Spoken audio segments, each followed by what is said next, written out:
प्रणाम सब मिथिलावासी के। हम शालिनी झा आई हमारे दीदी से दर्शना झा हम सब एक भगवती के गीत लऽ के अयलहुँ हँ।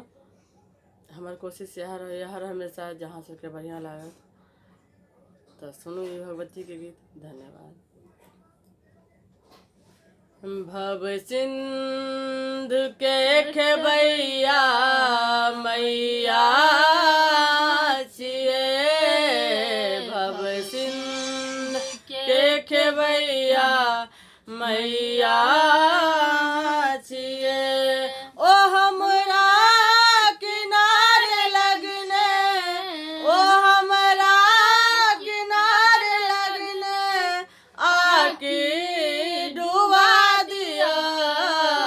भव सिंधु के खेबैया मैया छिए, भव सिंधु के खेबैया मैया छिए।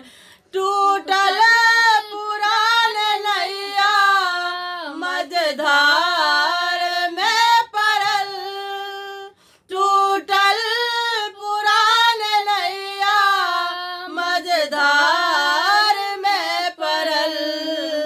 से पुलिया कीटान अम्बे आकी बचा लिया, लिया कीटान अम्बे आकी बचा लिया। ओ हमरा किनारे लगने, ओ हमरा किनारे लगने आकी डुबा दिया। भव सिंधु के खेबैया मैया छिए, भव सिंधु के खेबैया मैया छिए।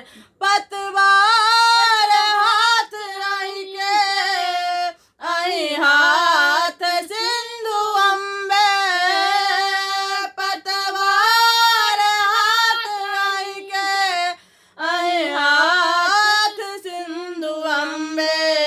दिया उठा लहर के आके सुखा दिया, दिया उठा लहर के आके सुखा दिया। ओ हमरा किनारे लगने, ओ हमरा किनारे लगने आके डुबा दिया। भव सिंधु के खेबैया मैया छिए, भव सिंधु के खेबैया मैया छिए। बेटा कतेक कठिन सा पोसै छी माँ कहू, बेटा कतेक कठिन सा पोसै छी माँ कहू। से पुत्र जो भसे तो भसिया न माँ दिया, से पुत्र जो भसे तो भसिया न माँ दिया।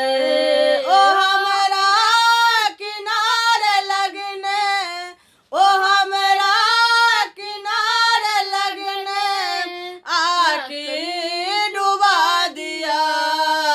भव सिंधु के खेबैया मैया छिए, भव सिंधु के खेबैया मैया छिए।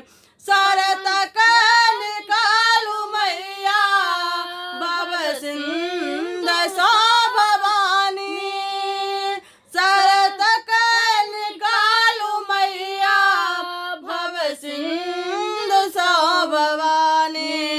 आहाँ ठेल क भगाबी आखी कोरा उठा लिया, ठेल क भगाबी आ कोरा उठा लिया।